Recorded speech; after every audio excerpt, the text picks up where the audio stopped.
தமிழக அரசியல் வரலாற்றிலேயே முதல் முறையாக இரும்பெரும் திராவிட கட்சிகளை எதிர்த்து 100க்கும் மேற்பட்ட தொகுதிகளில் ஒரு கட்சி முன்னிலையில் இருக்கிறது. இதுவே முதல் முறை. கடந்த 70 ஆண்டுகளமாக திராவிட முன்னேற்ற கழகம், அண்ணா திராவிட முன்னேற்ற கழகம் என்கிற இருபெரு திராவிட கட்சிகள் தான் தமிழ்நாட்டை மாறி மாறி ஆட்சி பண்ணிக்கிட்டு வந்த சூழலில் விஜய் அவர்கள் 2 கட்சிகளையுமே பின்னுக்கு தள்ளி மிகப்பெரிய வரலாற்று சாதனையை படைத்திருக்கிறார். அப்படிங்கிறதுல நமக்கு எந்த விதமான மாற்று கருத்தும் இல்லை. ஏன்னா இதுவரைக்கும் இந்த 70 ஆண்டுகளில் திமுக அதிமுக மாறி மாறி ஆட்சி அமைக்கும் மக்கள் இந்த 2 கட்சிகளை தான் நம்பி வாக்களிச்சாங்க. ஆனால் மாற்று சக்தியாக வந்த யாருமே ஒரு மிகப்பெரிய தாக்கத்தை இந்த தமிழ்நாட்டு அரசியலில் ஏற்படுத்தினதில்லை. இதே திமுகவிலிருந்து பிரிஞ்சு வந்த மதிமுகவுடைய தலைவராக இருக்கக்கூடிய வைகோ அவர்கள் ஒரு தாக்கத்தை ஏற்படுத்துவார்னு எதிர்பார்த்தாங்க, அவர் ஏற்படுத்தலை. அதற்கு பிறகு நடிகர் விஜயகாந்த் அவர்கள் கட்சி தொடங்கி தேமுதிகன்னு பேர் வச்சு அவர் ஒரு பெரிய தாக்கத்தை ஏற்படுத்திடலாம், இந்த திராவிட கட்சிக்கு மாற்றா வந்துடலாம் அப்படின்னு அவரும் களமிறங்கினாரு. கடைசியில் தோல்வியை தழுவினாரு. கிட்டத்தட்ட 15 ஆண்டு காலமாக நாம் தமிழர் கட்சியும் களத்தில் நின்று திமுக அதிமுகவை எதிர்த்து சண்டை செஞ்சு எவ்வளவோ முயற்சி செய்தும் அப்படி ஒரு மாற்றத்தை நாம் தமிழர் கட்சியாலையுமே கொடுக்க முடியல. பாமக இது மாதிரி ஏகப்பட்ட கட்சிகள் இந்த மாதிரி திராவிட முன்னேற்ற கழகத்தையும் அண்ணா திராவிட முன்னேற்ற கழகத்தையும் வீழ்த்தணும் அப்படின்னு களத்துக்கு வந்த கட்சிகள் தான் கடைசியில் அவங்களுக்கு ஏமாற்றம் மட்டுமே மிஞ்சியது. ஆனால் விஜய் அவர்கள் கட்சி தொடங்கின இந்த 3 ஆண்டுகள்லேயே மக்களுடைய அபிமானத்தை பெற்று இப்போ வாக்கு எண்ணிக்கை நடந்து கொண்டு இருக்கக்கூடிய வேளையில் 100க்கும் மேற்பட்ட தொகுதிகளில் தமிழக வெற்றி கழகத்தினுடைய வேட்பாளர்கள் முன்னிலை பெற்றிருக்கிறது அசாத்தியமான ஒன்று. அப்படிங்கிறதுல நமக்கு மாற்று கருத்தே இல்லை. ஆனால் ஆட்சி அமைக்கிறதுக்கு 118 தொகுதி வேணுமே. விஜய் அவர்கள் 105 தொகுதிகளில் தானே முன்னிலையில் இருக்காரு.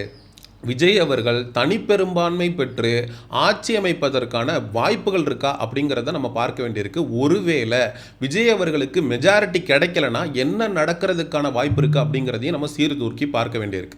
இந்த நிலையில தான் நடிகை த்ரிஷா அவர்கள் தன்னுடைய திருப்பதி பயணத்தை முடித்து கொண்டு விஜய் அவர்களுடைய நீலாங்கரை வீட்டுக்கு வருகை அப்படிங்கிறத தந்திருக்காங்க. இதற்கு முன்னாடி விஜய் மற்றும் த்ரிஷா 2 பேரும் ஒரே ட்ரெஸ் கோடை போட்டுக்கிட்டு கல்பாத்திய சகோரம் அவர்களுடைய இல்ல திருமண விழாவிற்கு போனது மிக பெரிய அளவில் சர்ச்சையானது. சமூக ஊடகங்களில் விஜய்க்கு எதிரான கிரிட்டிசிசம் அப்படிங்கிறது அதிகரிச்சது. த்ரிஷா அவர்கள் அதுக்கப்புறம் விஜயை எந்த விதத்திலையுமே கான்டாக்ட் பண்ணலை. அவங்க 2 பேரும் நேரடியாக சந்திச்சுக்கல. ஆனால் தேர்தல் முடிவுகள் தமிழக வெற்றி கழகத்திற்கு ஆதரவாக வந்ததும் 100க்கும் மேற்பட்ட தொகுதிகளை தாவேகா முன்னிலை வகிக்குது அப்படிங்கிற செய்தி கேட்டு நீலாங்கருடைய விஜய் அவர்களுடைய வீட்டுக்கு முதல் ஆளாக சென்றது த்ரிஷா. இந்த இடத்துல தான் த்ரிஷா அவர்கள் இதுக்கு முன்னாடி ஒரு சன் டிவியில் கொடுத்த பேட்டியில் எனக்கு ஃபியூச்சரில் சிஎம் ஆகணும் அப்படின்னு அவங்க பேசினதை நம்மளால் நினைவு கூர்ந்து பார்க்காம இருக்க முடியவில்லை. அதனால் விஜய் அவர்களுடைய வீட்டிற்கு சென்ற த்ரிஷா அவர்கள் மீதான விமர்சனங்களும் சமூக ஊடகங்களில் எழுந்த வண்ணம் இருக்கிறது. சரி, இந்த இடத்துல தான் விஜய் அவர்கள் தனி பெரும்பான்மை பெற்று மெஜாரிட்டி பெற்று ஆட்சி அமைச்சிருவாரா அப்படிங்கிற ஒரு மிகப்பெரிய $1 மில்லியன் கொஸ்டின் அப்படிங்கிறது எழுந்திருக்கு. விஜய் அவர்கள் முன்னிலை வலிக்கிறது அப்படின்றது பார்த்தீங்கன்னா 105 தொகுதிகளில். ஆனால் ஆட்சி அமைக்கிறதுக்கு தேவைப்படக்கூடிய தொகுதிகள் அப்படின்னு பார்த்தீங்கன்னா 118 தொகுதிகள். 60 தொகுதிகளில் திராவிட முன்னேற்ற கழகமும் அண்ணா திராவிட முன்னேற்ற கழகமும் முன்னிலை பெற்று வருகிறது.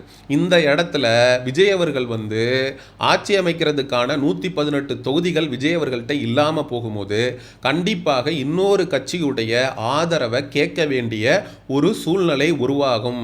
அப்படி ஒரு சூழ்நிலை உருவாகுமேயானால் திமுகவோட சேர்ந்து அவர் ஆட்சி அமைப்பதற்கான வாய்ப்பு அப்படிங்கிறது இல்லை. ஏன்னா விஜய் அவர்கள் மேற்கொண்ட பிரச்சாரத்தின் போதே 2 பேருக்கு நடுவில் தான் போட்டியே. ஒன்று தூய சக்தி தாவேகா, இன்னொன்று தீய சக்தி திமுக அப்படிங்கிற பிரச்சாரத்தை முன்வச்சு திமுகவை தான் தன்னுடைய பொலிட்டிக்கல் எனிமி அப்படின்னு சொல்லி பிரச்சாரத்தை மேற்கொண்டார். இன்னைக்கு 100க்கும் மேற்பட்ட தொகுதிகளில் முன்னிலையில் இருக்கார்.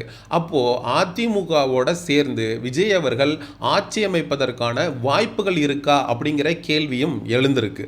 அதிமுகவோட சேர்ந்து ஆட்சி அமைக்கிறதுல விஜய் அவர்களுக்கு எந்த பிரச்சனையும் இல்லை அப்படின்னாலும் கடைசியாக விஜய் மேற்கொண்ட பிரச்சாரத்தின் போது எடப்பாடி பழனிசாமி அவர்களை ரொம்ப கேவலமாக கிரிட்டிசைஸ் பண்ணி விஜய் அவர்கள் பேசியிருந்தார். அதை எடப்பாடி பழனிசாமி அவர்கள் மனசில் வச்சுக்கிட்டு என்ன அவ்வளோ கேவலமாக பேசிட்டு இப்போ உனக்கு மெஜாரிட்டி கிடைக்கல அப்படிங்கிற ஒரே காரணத்துக்காக இப்போ என்கிட்ட கெஞ்சிரியா அப்படின்னு எடப்பாடி பழனிசாமி அவர்கள் நீ ஆட்சி அமைக்கணும், உங்ககிட்ட மெஜாரிட்டி இல்லை, என்னுடைய ஆதரவை நீ தேடுற அப்படின்னா நான் சொல்கிறத தான் நீ செய்யணும் அப்படின்னு ஏகப்பட்ட கோரிக்கைகளை அதிமுக தரப்பு திமுக கிட்ட தாவேகா கிட்ட வைக்கிறதுக்கான வாய்ப்பு அப்படிங்கிறது இருக்குது. ஆனா ஒரு விஷயத்த நம்மளால புறம் தள்ளவே முடியாது. விஜய் அவர்கள் கூட்டணி வைக்காம தனியாக போட்டியிடுறாரு. அவரால என்ன மாதிரியான ஒரு இம்பாக்ட்ட கிரியேட் பண்ண முடியும் அப்படின்னு நம்மளே பல இடங்கள்ல விஜய் அவர்கள கிரிட்டிசைஸ் பண்ணி பேசியிருக்கோம். நிறைய அரசியல் விமர்சகர்கள், திறனாய்வாளர்கள் எல்லாம் விஜய் அவர்கள் 20 விழுக்காடு வாக்குகளுக்கு மேல வாங்க மாட்டாரு. குறிப்பா பாண்டே போன்றவர்கள்லாம் ஒற்றை இலக்கத்துல தான் விஜய் அவர்கள் தொகுதிகளை கைப்பற்றுவாரு. விஜய் அவர்கள் ஆட்சி அமைக்கிறதுக்கெல்லாம் வாய்ப்பே கிடையாது. வேணும்னா தமிழ்நாட்டில் 3வது ஒரு பெரிய கட்சியாக விஜய் அவர்கள் வருவதற்கான வாய்ப்பு இருக்கே தவிர ஆட்சி அதிகாரத்தை நோக்கி விஜய் அவர்கள் நகர்வதற்கான வாய்ப்பே இல்லைன்னு அடிச்சு சொன்னாங்க. நிறைய எக்ஸிட் போல் முடிவுகள் கூட தமிழக வெற்றி கழகத்திற்கு எதிராகவும் திராவிட முன்னேற்ற கழகத்திற்கும் ஆதரவாகவும் இருந்தது. அதை வைத்து தான் விஜய் அவர்கள் 20 விழுக்காடுக்கு மேலே வாக்குகள் வாங்குறதுக்கு வாய்ப்பு இல்லைன்னு நம்ம கூட சொல்லியிருந்தோம். ஆனால் தமிழக மக்கள் தாவேகாவை ஒருமனதாக பல இடங்களில் தேர்ந்தெடுத்திருக்கிறது அப்படிங்கிறது உண்மையிலேயே நம்மளை ஆச்சரியப்படுத்துது. மக்கள் எல்லாருமே ஒன்றாக கூடி ஒருமனதாக ஒரு கட்சிக்கு வாக்களித்து அந்த கட்சியை ஆட்சி பொறுப்பில் அமர வைக்கிறாங்க அப்படின்றதுக்காக மக்கள் சரி அப்படின்னு கிடையாது. ஏன்னா இங்கே கொள்கை கொண்ட தலைவர்கள் 15 ஆண்டு காலமாக மக்களுடைய பிரச்சனைக்காக களத்தில் நின்று சீமான் போன்ற நபர்கள் போராடி வரக்கூடிய நிலையில் அவர் நிற்கக்கூடிய காரைக்குடி தொகுதியிலேயே அவரை புறக்கணிச்சுட்டு தாவேகாவிற்கு இவ்வளோ பெரிய வெற்றியை மக்கள் பரிசளித்ததற்கான எதிர்வினைகளை கண்டிப்பாக அடுத்து வரக்கூடிய 5 வருடங்களில் மக்கள் சந்திப்பாங்க அப்படிங்கிறதுல நமக்கு எந்த விதமான மாற்று கருத்தும் இல்லை. தூத்துக்குடி மக்கள் எல்லாம் சோத்துல நிறைய உப்பு போட்டு சாப்பிடுவாங்க அப்படின்னு நம்ம கேள்விப்பட்டிருக்கோம். ஆனால் இன்னைக்கு தான் அந்த விஜய் அவர்களுடைய நண்பர் இந்த 2 கொம்பு வச்சுக்கிட்டு ஒரு காமெடியில் வருவார் வேட்டைக்காரன் படத்தில், அவரெல்லாம் வெற்றி பெற வைக்கிறாங்க அப்படிங்கிறப்போ உண்மையிலேயே மக்களுடைய மனநிலை என்ன அப்படிங்கிற கேள்வி எழுந்திருக்கு. உண்மையிலேயே நீங்கள சோத்துல உப்பு தான் போட்டு சாப்பிட்றீங்களா அப்படின்னு நம்மளால கேட்காம இருக்க முடியல. என்னதான் தமிழக வெற்றி கழகத்தினுடைய தலைவர் விஜய் அவர்கள் மீது நமக்கு கடுமையான விமர்சனங்கள் இருந்தாலும் கொள்கை முரண் இருந்தாலும் அவர் ஒரு மாற்றத்திற்கான அரசியல் அப்படின்னு இன்னைக்கு 100க்கும் மேற்பட்ட தொகுதிகளை அவர் முன்னிலையில் இருந்து அவர் ஒரு மிகப்பெரிய வரலாற்று சாதனையை படைத்ததற்கு நம்மளுடைய சேனல் சார்பாக அவருக்கு ஒரு வாழ்த்துக்களை தெரிவிச்சுக்கிறதுல நம்ம ஒன்றும் குறைஞ்சு போயிட போகிறதில்ல. சரி, மக்களாகிய உங்கள்கிட்டே கேட்குறேன், விஜய் அவர்கள் தனிப்பெரும்பான்மை பெற்று ஆட்சி அமைப்பதற்கான வாய்ப்புகள் இருக்கா? 118 தொகுதிகள் விஜய் அவர்கள் தனித்து நின்று வெல்வதற்கான வாய்ப்புகள் இருக்கா? இல்லை மைனாரிட்டியாக 118 சீட்டு கிடைக்காம அதிமுகவுடைய ஆதரவின் அடிப்படையில் தாவேகா ஆட்சி அமைக்கும்னு மக்களாகிய நீங்கள் நினைக்கிறீங்களா? அப்படியே விஜய் அவர்கள் 100க்கும் மேற்பட்ட தொகுதியில் முன்னிலையில் இருக்காரு அப்படின்னு தெரிஞ்சுக்கிட்டு விஜய் அவர்களுடைய நீலாங்கரை வீட்டுக்கு முதல் ஆளாக வருகை தந்த த்ரிஷா அவர்களை பற்றியும் மக்களாகிய நீங்கள் என்ன நினைக்கிறீங்க அப்படிங்கிற உங்களுடைய கருத்துக்களை மறக்காமல் கமெண்ட் செக்ஷனில் சொல்லுங்கள்.